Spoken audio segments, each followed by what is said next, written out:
ဒီမှာခုဆိုရစေ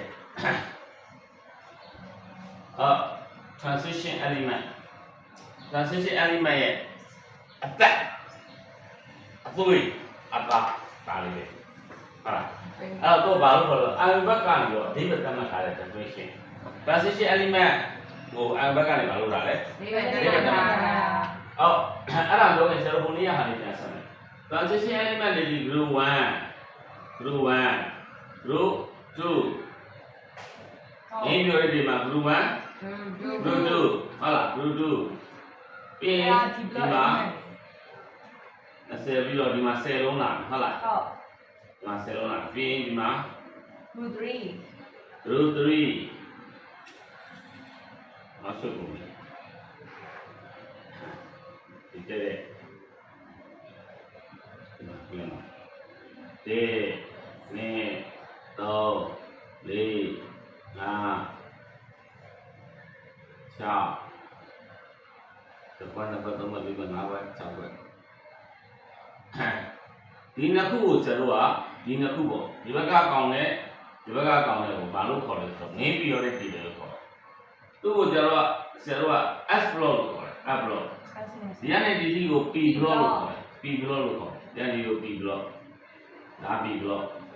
ဟုတ်လားဟုတ်အဲ့တော့အခုအလဲအကောင်ဆိုတော့ဒီတော့မဟုတ် F block ဒီ block F block ဒီ block F block ဒါဒီတော့မဟုတ် F block နော်ဒီ F block ဒီ F block ဒီလဲအကောင်အဲ့ transition element ခေါ်တော့ဒီ transition element က group 1 group 2 group 3 group 4 5 6 7 0ဆိုရှိဟုတ်လားအဲ့တော့ transition element တွေဒီ group 2နဲ့3ကြားမှာရှိတယ်လို့ဆရာတို့ပထမဆုံးပြောခဲ့2နဲ့3ရဲ့ကြားတော့ဘယ် periodic table ရဲ့2 3ကြားလဲ main periodic table အလုံး20ဒီ main periodic table အလုံး20ဒီ main periodic table ရဲ့ group 2နဲ့3ကြားမှာရှိတယ်modern periodic table element 128လုံးရှိတော့ဒီကောင်1 2ဒီမှာ3ဟုတ်လားဒါ10ခုရှိမယ်3 4 5 6 9 10 11ဘောလား12ပြီးရင်ဒီကောင်က73ပြီးရင်14 15ပြီးရင်16 19 18အဲ့တော့ modern periodic table မှာ80 group နဲ့7ပြည့်တဲ့မှာ1 2ဒါပြီးတော့1ပြီးတော့2ပြီးတော့3ပြီးတော့4 5 6 7ပြီးတဲ့ရှိ80 group နဲ့7ပြည့်ရှိတယ်ဒါ modern periodic table ပေါ့အဲ့တော့ဒီ transition element တွေဒီ main periodic table မှာဆိုရင်2နဲ့3ကြားမှာရှိတယ်သိလား group 2နဲ့ group 3ရဲ့ကြားထဲမှာ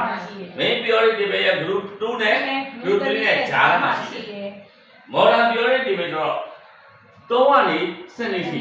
3ကနေပြီးတော့7နေရှိတယ် group 3ကနေပြီးတော့ group 2အတွင်းမှာရှိတယ်ဒါ modern periodic table မရောတင်တယ်အဲ့တော့ဓမ္မတန်နေနေအဲ့ transition element တွေ group 2နဲ့2ဆိုတာဘာကဏ္ဍနဲ့တွေ့ရမလဲယောမကဏ္ဍနဲ့တွေ့ယောမကဏ္ဍ2နဲ့3ကြောက်လို့မှန်တာပေါ့ဟုတ်လား1နဲ့4 5 4နဲ့ကြားတယ်ဆိုရင်မှားတာသိလား modern periodic table ဒီ group 3နဲ့ group 2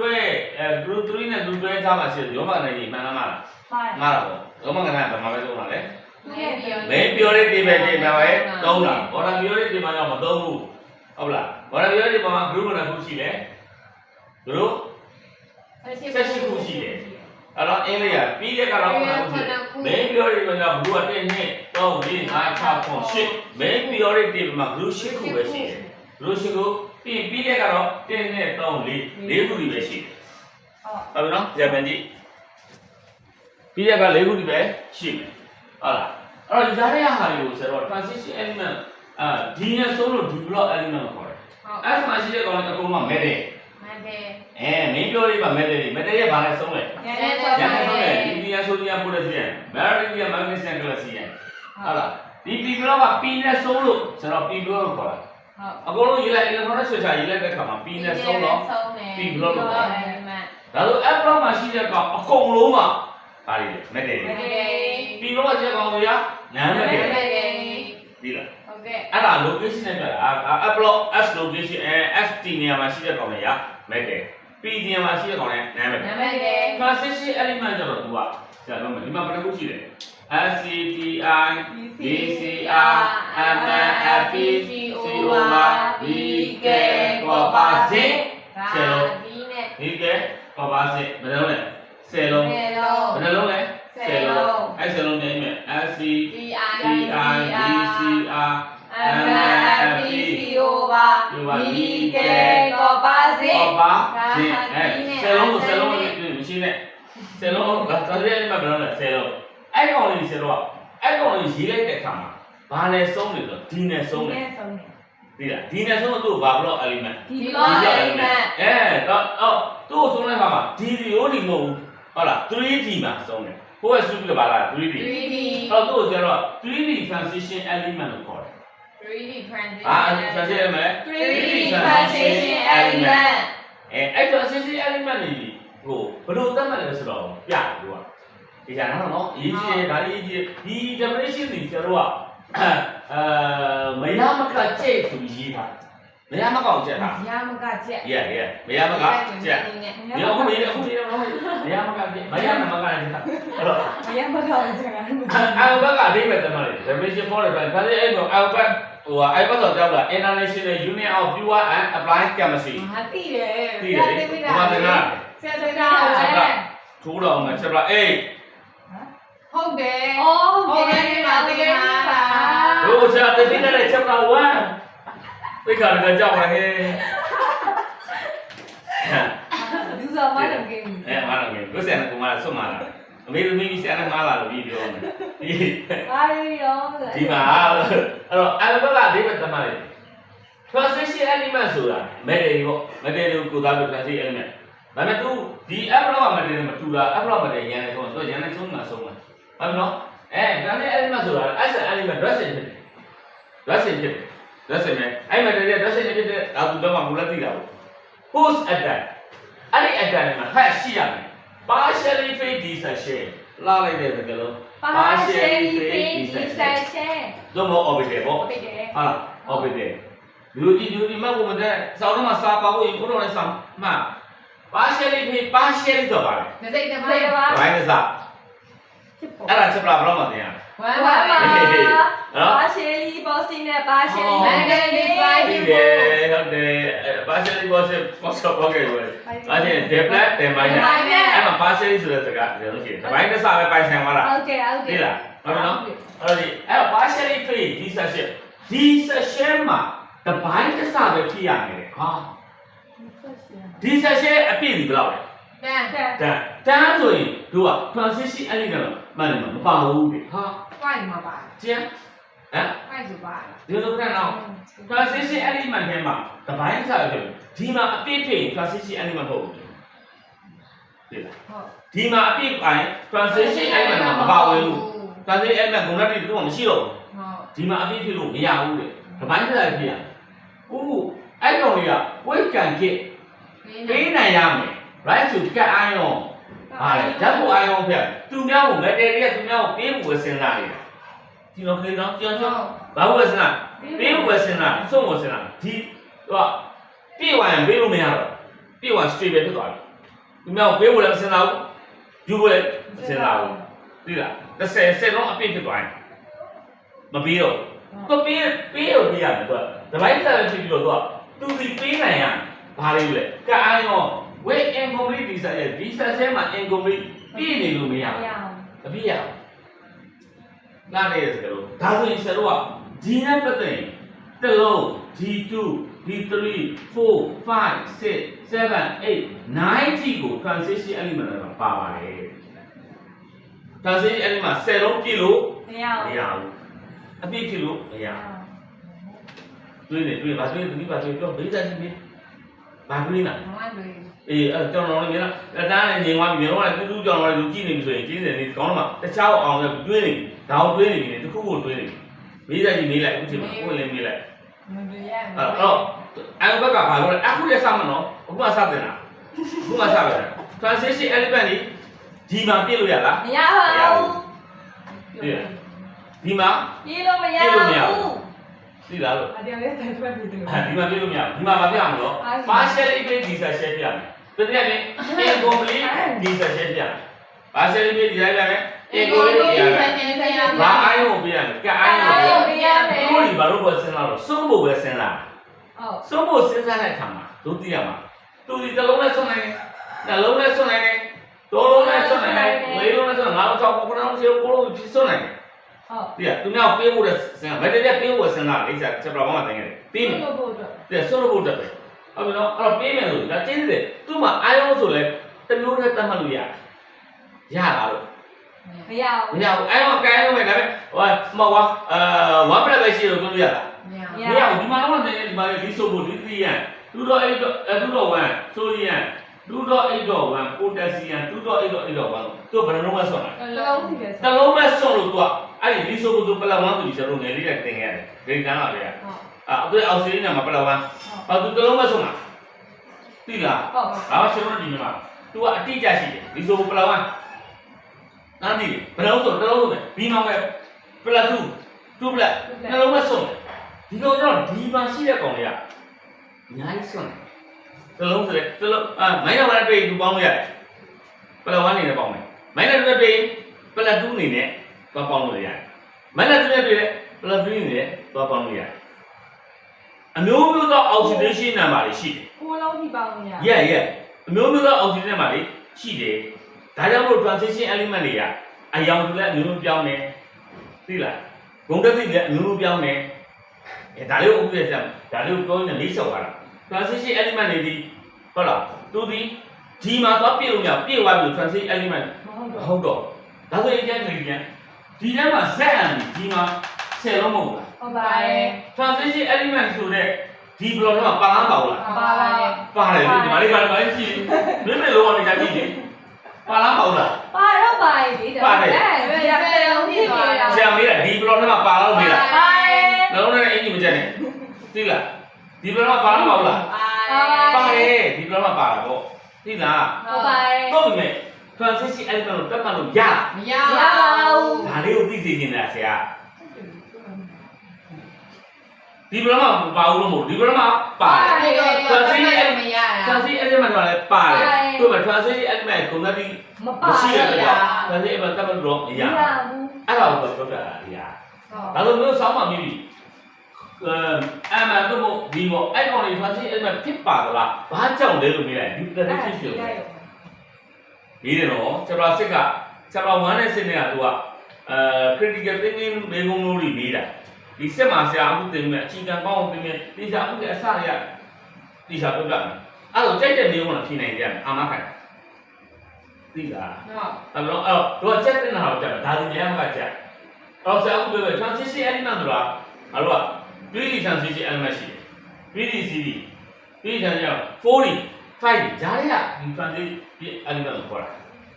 အဲ့မှာဆရာတို့ကသိလားဒီမှာပြီးကြ5ပြီးတဲ့6မှာကျတော့ BDC 4D 5D CD မှာကျတော့ထုတ်လိုက်ပြီးတော့ Latinite CD ရဲ့ Adenine CD ဆိုထွက် Latinite CD ရဲ့ Adenine CD ရဲ့ဆိုထွက်အဲ့ဒါပါလေဒီမှာ upload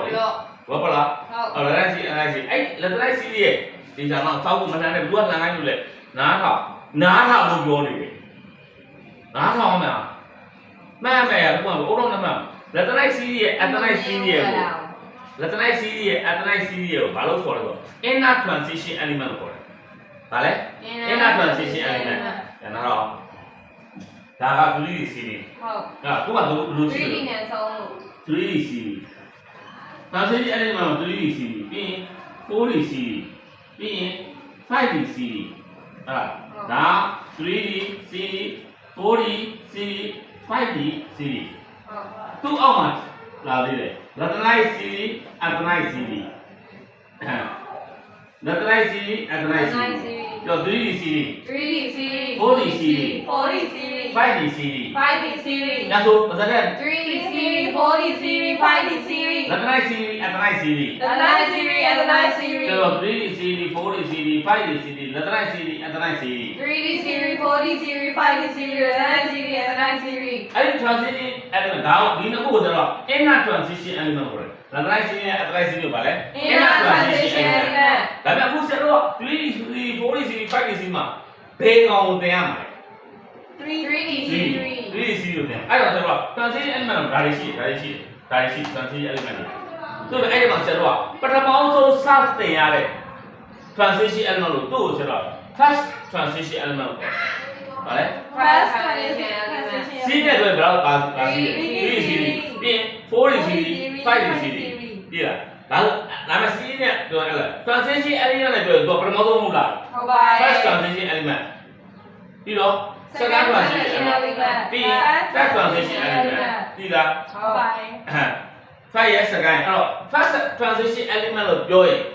အဲ့ဒါ 3D series ဒါလုံးဝဆင်းလာတယ်ပြီနော်မမီလည်းတော့အမီလေးနဲ့စာတင်တော့ first transition element ဆိုပါလေ 3D series second transition element ဆိုရင် 4D series ဒီလားthird transition element ဆို 5D series ဒါလေးမှန်လားဒီလားဒါတင်နေဆက်အကုန်လုံးအနည်းပြီးတော့မှဒီ 3D series မှာဘာတွေပါလဲ 4D series မှာဘာတွေပါလဲဘယ်ကနေဘယ်ဒီကို 3D series လို့ခေါ်တယ်ဘယ်ကနေဘယ်ဒီကို 4D series လို့ခေါ်တယ်ဘယ်ကနေဘယ်ဒီကို 5D series လို့ခေါ်တယ်လက်တိုင်း series ကဘယ်ကနေဘယ်ဒီလဲလက်တိုင်း series ကအဲ့လိုအဲ့ဒါတွေကိုအလို့မှတ်တာအခုစစ်ပန်ကောင်စတင်နေတာနော်စတင်နေတာဘာကြောင့်ဆိုတော့ impact definition ပဲ impact ကဘာပြောလဲဒီမှာ partially ပြပြအားပြမယ် partially ပြပြ incomplete ပြဘာလို့လဲ incomplete အဲ့ဒါမှဘာလို့ခေါ်တာလဲ transition element ဟော transition element ခေါ်တာဗောဒီကဒီလိုပေါင်းလေးကဒီမှာ cell လုံးပြည့်သွား transition element ပါလားမပါတော့သူ့ကိုလည်းမရှိတော့ဒါအဲ့တော့ငါတို့က transition element တွေကို location ရမတတ်မှတ်ဘူးဒီမှာရှိတိုင်းဒီ location မှာရှိတိုင်းဒီ block မှာရှိတိုင်း location က block ကိုပြောတာဒီ location ကမတတ်မှတ်ဘူးဒီ block မှာရှိတဲ့အကုန်လုံး transition element လို့ပြပါလို့နားမလားမှားတာဗောဘာလို့လဲ transition element ဒီမှာပြည့်လို့ရလား မရဘူး ဒီမှာ set and ကဘာပြောပါလဲဒီမှာပြည့်အဲ့တော့ transition element မဟုတ်ဘူးဒီ block ထဲမှာ transition element ဆိုတဲ့အပိုင်းမှာပါတော့ပါတယ် transition element တော့မဟုတ်ဘူးဘာကြောင့်လဲဆို impact definition ရဒါကြောင့်လဲ impact definition ရနားလည်လားအဲ့တော့ကျွန်တော်တို့က transition element တောင်ပြောတဲ့အခါမှာဒါအသက်ပဲအဲ့တော့ transition element as an element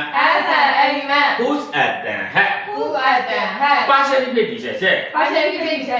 of the or with can get right to get ion can get right to get ion with a complete dissection of the transition element a transition element as an element whose at the head partially ဖြစ်ဒီချက်ဆက်လို့မရပါဘူး over လို့ရတာနော် partially ဖြစ်ဒီချက်ဆက် of the or with can get right to get ion with a complete dissection of the a transition element as an element whose at the head partially ဖြစ်ဒီချက်ဆက် of the or with can get right to get ion with a complete dissection of the ဒီနံပါတ်ကအကန်get can get right to get or with can get right to get ion ဒါဆိုမဲ့ a transition element as an element whose at the head partially ဖြစ်ဒီချက်ဆက် of the or with can get right to get ion With incomplete dissection. or with With can get right to get ion can get right to get ion. with a complete dissection With incomplete dissection. of the တော့ဒီပြန်ပြောမယ် a transition element A transition element. a transition element A transition element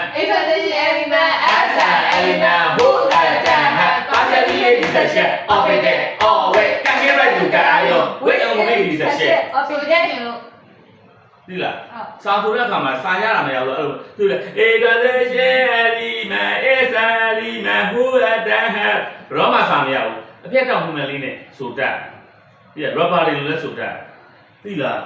တော့ transition element Transition element as an element whose agent partially dissection of the always category always category to guide with English dissection ဟုတ်ပါတယ် လူကြီးတော့စားမရဘူးအလုတ်ကစုံနေသေးတယ် ဆိုကျင်တယ် အလုတ်မဆိုတော့ကြည့်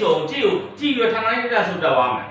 ဟိုစားချက်ပြီးဆိုရင်စားချက်တယ်ဘေးနားကနားနေညီနာစားချက်နိုင်ကြီးတာဆိုတော့အတန်တရားအတန်ခါမကောင်းရုပ်တရားလဲဆိုးနေလို့တွေသိလားအတန်တရားနားလည်းမကောင်းဘူးအဲ့တော့ဘလို့ကကိုကထိုင်တိုင်းကြဆိုရင်ဘေးနားလူကဟာနားထောင်နေအော်ကလေးဆိုလဲစားလေးဆိုတာနားထောင်ကောင်းလိုက်တာဖြစ်မှာပေါ့ ဟုတ် ရုပ်ကလည်းမလားအတန်းလည်းမကောင်းဘူးတရားတုံးတယ်သိလားအဲ့လိုမျိုးဆိုရင်ဘလို့သွားပြီးတော့ဘေးနားမှာစားလိုက်တဲ့စောက်ကန်ကြီးလေးပေါ့ပေါ့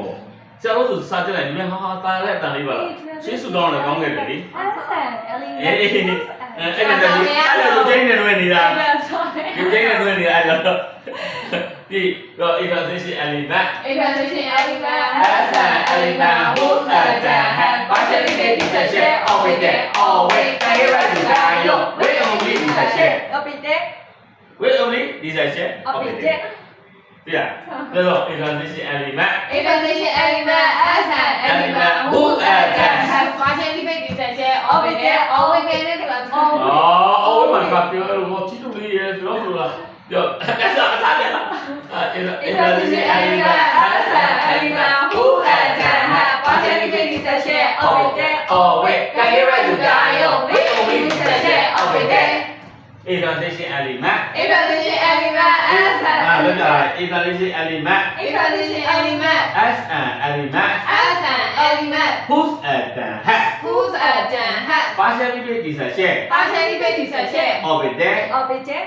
object object always always category to guide category to guide with only dissection with only dissection of the of the transition element transition element as an element whose agent has partially dissection of the always category to guide with only dissection of the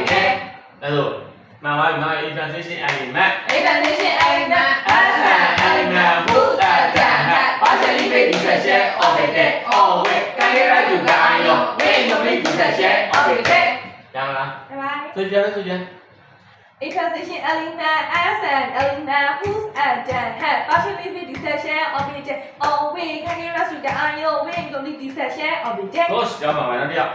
A transition element as an element whose agent has partially dissection of the always category to guide with incomplete dissection of the ဟုတ်ပြီနေရာပေါင်းမနော်ရံဖြစ်နေမညီအောင်ဆိုတယောက်ဖြစ်မညီအောင်ဆိုပဲတော့ transition element A transition element as an element whose agent has partially dissection of the always category to guide with incomplete dissection of the ထိုင်ရပြီထိုင်ကြည့်မယ်ဒါလေးတို့ရအောင် transition element တွေဒီကအလုပ်ပေါ့အမှတက်စစိတ်စိတ်ဝင်တယ်A look ကြည့်ဆိုရင်လို့ A look အဲ့လို okay look A transition တော်တော့ element အဲ့ဒါလေးပြောပြရှင်းလို့မယ် A transition element who has a category to guide ဘာလို့လဲဆိုတော့ so တို့ကလည်းအချင်းကိုလုံးပါကြည့် A transition ဒီလိုမှအခိုင်ကြီးကြီးပါလိမ့်မယ်လို့နေစားလိုက်ရတာမဟုတ်ဘူး element as တော် an ပြီတော်ပြီ element ဒီ ပြီးအောင်ဆိုဝင်ပြုံးလို့ ဒီကြားရမယ် element as an element who has partially dissection category to guide at with incomplete dissection စားကြခဲ့တယ်စားလိုက်တော့နော်အဲ့တော့ကျွန်တော်ဒါဘီအောင်ဘယ်မှမကတ်စားလို့ပြောပြပါ ကျ တယ် ထားလိုက်ပါမယ် နော်ချက်ထားတယ်အေးအပြီးတော့ချက်ထားတယ်ပြီးတော့အခုမရတယ်ဘာလို့တခိုင်လည်းလူမရအောင်မရဘူးပြရတခိုင်လည်းရတယ်သူထားဝိုင်းမိပေါ့နော်အဲ့တော့ဆောက်တခိုင်လည်းရတယ်ထိုင်မိပေါ့အဲ့လိုတော့ငါတို့ဒီကောင်ရဲ့ transition element ရဲ့အစမှာဒါလေးကိုသူကစပေးထားတာအကြောင်းရှိမှတ်တယ်ပြီဒါလို့စပေးတာအကြောင်းရှိ transition element နီးသည်ဒီမှာပြည့်လို့မရဘူးဘာမှပြည့်လို့မရဘူးလေ ဒီမှာလေးကို ပြည့်လို့မရဘူးအဲ့ဒီကဘာလို့မလဲ သူကပေးမှာ ရပေးမှာဟုတ်မနေ့အဲ့ဒါတော့ဒီမှာပဲပေးမှာသိလားတော့ပေးမှာပေးဖို့ပဲသူကစဉ်းစားနေတာအပြည့်ဖြစ်သွားရင်ပေးတော့သူ့မှာပြည့်စုံမှာပြည့်ဝပါပြီမပြည့်တော့သူကပေးစုံပြန်လာပြီးရုပ်ဆက်လို့သိလား ပြောပြမယ် ဟိုတို့နိုဘယ်ကက်တွေမှာလို့ပေါ့နော်ဟီလန်တွေတော့အာဝန်ဒီသူများချဟီလန်တော့လည်းမယူဘူးသူတော့လည်းမပေးဘူးတန်းတဲ့ကောင်တွေကသူ့လိုဖြစ်ချင်တော့လိုက်လို့နေရလို့အော်ဒါလို့ပြောတာပေါ့ဟုတ်လားအဲဒီမှာဒီမှာပြည့်သွားပြီဆိုရင်ဟ မပေးတော့မပေးမှတော့ transition element မဟုတ်တော့ transition element ဘာလို့လဲစဉ်းစား ပေးဖို့ပဲ ပေးဖို့စဉ်းစားတော့သူ့ရဲ့ oxidation number တွေကမေဒီပဲအမျိုးမျိုးပြောင်းနေတယ်သူကပေးတဲ့အခါမှာလည်း10လုံးလောက်ရှိတယ်ဆိုတော့အများကြီးပေးလို့ရတယ် ဟုတ် သိလားဒီမှာဆိုရင်လီသီယမ်ကို2တော့1 တစ်ပဲပေးမယ်တစ်လုံးပဲပေးမယ်သူများသူ့ရဲ့10လုံး2တော့8ကို10လုံး order ဆိုတဲ့ဒီမဲ့တော့ဒါမထိနဲ့မပေးနိုင်ဘူးတစ်လုံးပဲပေးမယ်ဆိုရင်2တော့8တော့1 အဲ့ဘာလဲပေးမှာ တစ်လုံးပဲပေးမှာတစ်လုံးပဲတော့သူကမှတ်ထားသူက fixed oxidation number ရှိတယ်တခန်းလုံးဟာကိုတမီးတို့ပြောပြနေတော့တခန်းလုံးမှာပါမဲ့စကလုံးလေးတွေကိုနားရအောင်ပြောတာ fixed oxidation number ရှိတယ်ဒါဆိုရင်ကျွန်တော်မက်တယ်ချင်းမနိုင်ဘူးဒီဘက်ကနံပါတ်တွေစဉ်းစားဒါလည်းမက်တယ်ပဲဒါလည်းမက်တယ်ပဲပြီးနောက်လိုက်နိုင်ချင်းမှာဒီဆိုကိုရဲ့ဒီမောင်းလေးရဲ့ဒီမောင်းကဲသူဒီကလုံးပဲစုံနေတယ်ဆိုတော့သူ့ကို1သူ1 ဟုတ် သူ1လို့တတ်တာသူ1ကောင်လည်းကကလုံးပဲစုံတယ်ဘေးလိုက်ကျွန်တော်ကလုံးပဲရှိတယ်ဒါတော့ဘေးလိုက်တော့ဘူးနဲ့တူတယ်ဆိုကလုံးပဲစုံတယ်ဒါကြောင့်သူ့ရဲ့ oxidation number ကိုပြောပါလို့ဘလူး1မှာရှိတဲ့ကောင်တွေကပလက်1ပဲရှိတယ်သိလားဟုတ် fit oxidation မှာပုံသေးပဲဒီလိုမှမပြောင်းလဲဘူးသိလားဒီမှာ B မောင်းခဲ့ B 2တော့ နှလုံးစုံ 2ဟုတ်လား2တော့2 4ဟုတ်လားအဲ့ဒီတော့4တော့2တော့2 2တော့2ဖြစ်တဲ့ကြောင့်နှလုံးနဲ့စုံဒီမှာမဂနီဆီယမ်2တော့8တော့2ဆိုနှလုံးနဲ့စုံသူ့မှာရှိတဲ့ကျန်တဲ့ခြေလုံးနဲ့ထိလို့မရဘူးဒါကြောင့်မို့သူဒီ2 plate ပဲရှိတယ် SCM 1 plate ရှိလား ရှိဘူး ရှိတယ်ဆင် 2တော့8တော့8တော့ အဲ့တော့သူတို့တွေကဒီ glue 1လို့ glue 2လို့ကရှိတဲ့ metal တွေ သူလည်း metal တော့သူလည်း metal မို့လို့ဒါတော့ transition element ဆို metal မို့လို့ဆိုတာ metal မို့လို့သူကဒီနှစ်ခုကိုဆက်အနိုင်စီပြီးပြောပြတယ်သူလည်း metal ပဲသူလည်း metal ပဲသူလည်း metal သူဒီဘာလို့ရမလဲ သူကပမာဏ fixed oxidation နဲ့မှာအောက်ရင်းမှာတတ်မှတ်လို့ရတယ်ပုံသေးရှိတယ်ဒီကောင်လည်းပုံသေးမရှိဘူးပြီးဖို့ပဲစဉ်းစားအဲ့ကြောင့်အဲ့ပုံသေးမရှိဘူးဒါပေမဲ့ဒီမှာလည်းပြီးလို့မရဘူးသိလားပုံသေးမရှိဘူးဖြစ်ရတယ်ဒီဘာဖြစ်ရမလဲ incomplete dissection ဖြစ်ရ partially fit တပိုင်းစားပဲဖြစ်ရ partially fit တပိုင်းစားပဲဖြစ်ရ incomplete dissection မှာလည်း incomplete ဖြစ်မှာရ complete ဖြစ်တာနဲ့ transition element မဟုတ်တော့အဲ့ဒါအဲ့တော့ဒီမှာဒီလား ဒီတိုင်း variable oxidation နာမှာ variable oxidation state အမျိုးပြောင်းလဲတဲ့ oxidation နာမှာရှိတယ်။အောက်မျိုးပြောင်းလဲ oxidation အခြေအနေတွေရှိတယ်။သူတို့ကနှစ်ခုက metal ပဲ metal ရှင်းနိုင်ရှင်းတာ fixed oxidation မှာရှိတယ် ဟုတ် ။ဒီလား ဒီတိုင်း အဲ့ဒါဒီကွန်းဆရာတို့ကဒါလေးလုပ်ကြတယ်။ဒီကောင်လေးကိုကျွန်တော် 3DC လို့တားတယ် ဟုတ် ။သူ့အောက်မှာပါလာမယ်။ 4DC ပြောင်းတော့ 40 series သူ့အောက်မှာပါလာမယ်။ 5 series သူ့အောက်မှာပါရှိမယ်။ Latinite series Latinite series Latinite series Atenite series Latinite series ဟုတ်လား series ဘယ်နှခုလဲ နှစ်ခု၄၅ခု တော့ 3C 4C 5D CD Latinite series Atenite series ပြော3C 4C 5D CD Latinite series Atenite series ဟုတ်လားအဲ့တော့တို့ transition element ထဲမှာဒီနှစ်ခုကိုဘာလို့ခေါ်တော့ INNER inner transition element လို့ခေါ်တယ်ဟာ transition element inner transition element ဒီမှာဒီသုံးခုကတော့ transition element ဘာသူဒီ transition element ထဲမှာဆိုဘာလို့ခုတည်းရ 3D series ဒီ first transition element လား second transition first transition element second transition element ပဲရတယ် 40 series top transition element 5D series ရမလား တပိုင်း ရမလား တပိုင်းမယ် ဟမ်ဘာလဲ first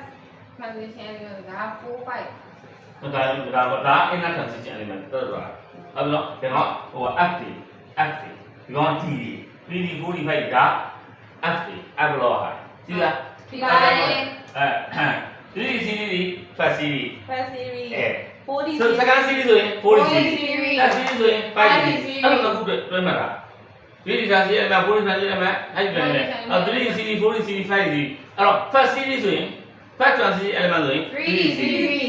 second transition element ဆိုရင် 4D series third transition element ဆို 5D series တန်ပြောင်းဝင်လာပြီလို့ဆိုရင်မြောက်ပဲတင်ရတော့ပဲ 5D အိုးဒီပြောင်းပြန် သိလားရမလားအဲ့ဒီအရင်တို့ကသိတာ အမူးတွေ အဲ့တော့တို့ဒီ alphabet W ရ transition element တွေဒီမှာဘာမလို့အောင်လဲမပြရဘူး